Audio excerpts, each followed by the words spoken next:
Un helicóptero militar que había desaparecido en las montañas de California fue localizado.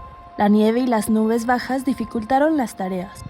We're out in a remote area right now. We're in rugged terrain, so they have ropes, any type of first aid equipment, medical equipment that they're going to need to treat any victims that they find.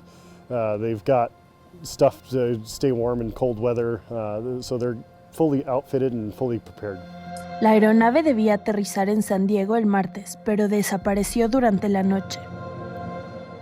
Las autoridades no informaron sobre los 5 Marines que viajaban en el helicóptero.